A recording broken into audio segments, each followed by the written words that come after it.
Okay, so for niche placement, it's really important to go over your tile layout at this stage because it's just going to make it easier the following day when you actually go to tile.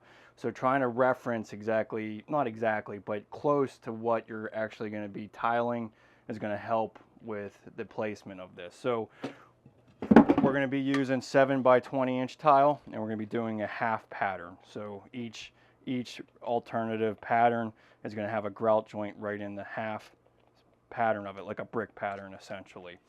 So what I recommend is just to make this symmetrical, because the whole back wall is going to be nothing but vertical planks going up and down the wall, and it would be ideal if you can have similar cut pieces at the top as you do at the bottom. That's always kind of what you're striving for, is symmetry.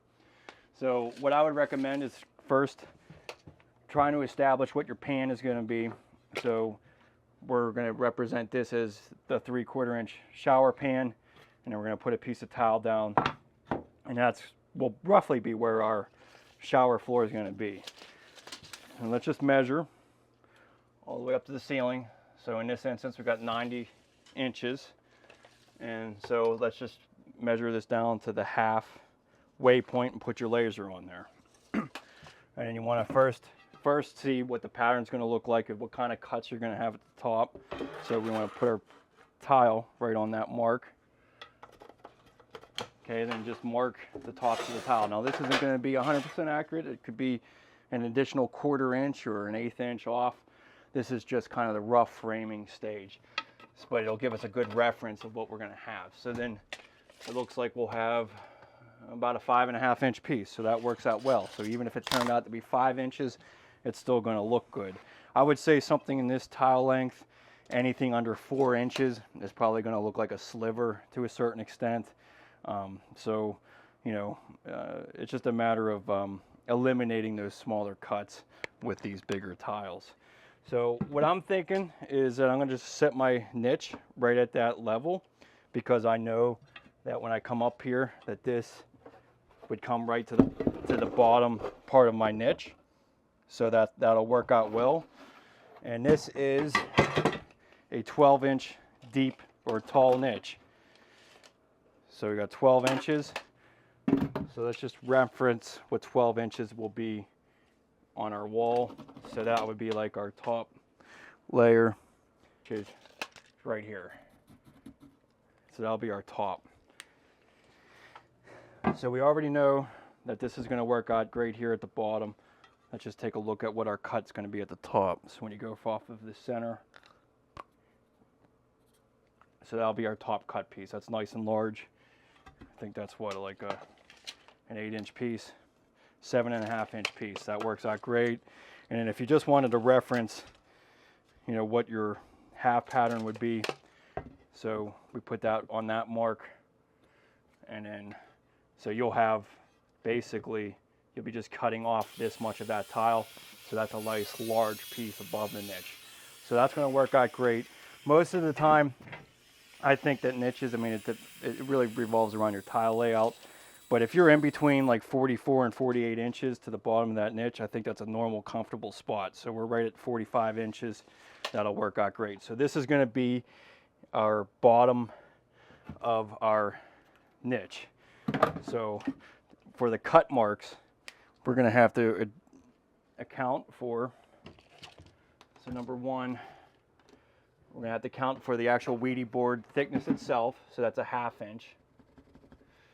Okay, and then we want to account for the 2x4 that we want to bring as far as our ledger. So we want to come down 2 inches from where we want to set the bottom of our niche. So this will be our cut mark right here.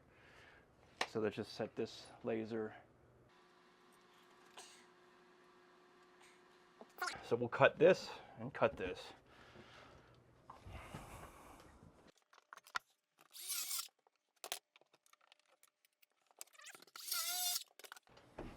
Okay, so then let's go from the 13 inches. So 13 is 16.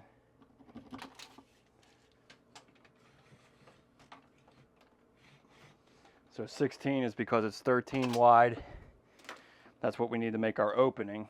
And then this is going to be a 2x4 on top of this, and then we're going to have a 2x4 that goes up above this. So give ourselves a little bit of room. I make it like 16 1/4. Gives ourselves a little bit of room. We don't need to make that rough end framing totally tight against that niche. So this will be our cut mark here and here.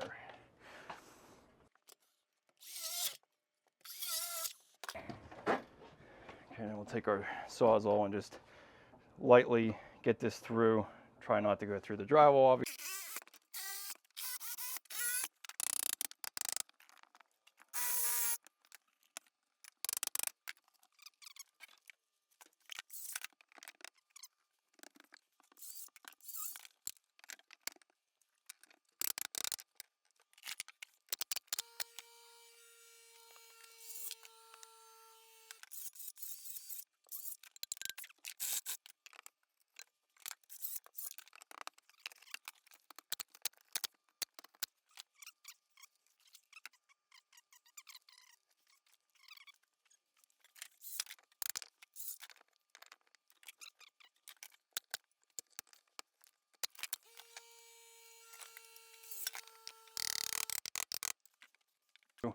One other thing you want to reference to while you're doing this is to make sure that all these studs are in line with one another, because a flat wall makes setting tile much easier.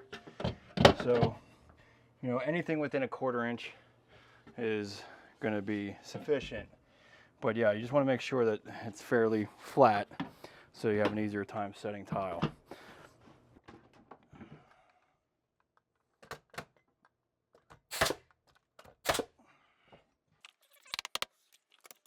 Okay, so then since these flanges overhang a 2x4, so when I put it on here, there's very little reveal for pinching two pieces together. I recommend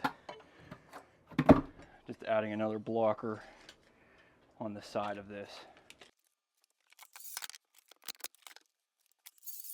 Okay, that way when you put it in here, you got movement both ways, and then you have something to pinch both the board and the niche together. So that'll be our placement for this. It'll work out pretty well. Just see, you know, and you can put your laser on here when you're setting this too to make sure. Yeah, that's not bad. That works out well. Okay. All right, so that's our niche, and we'll move on to our plumbing.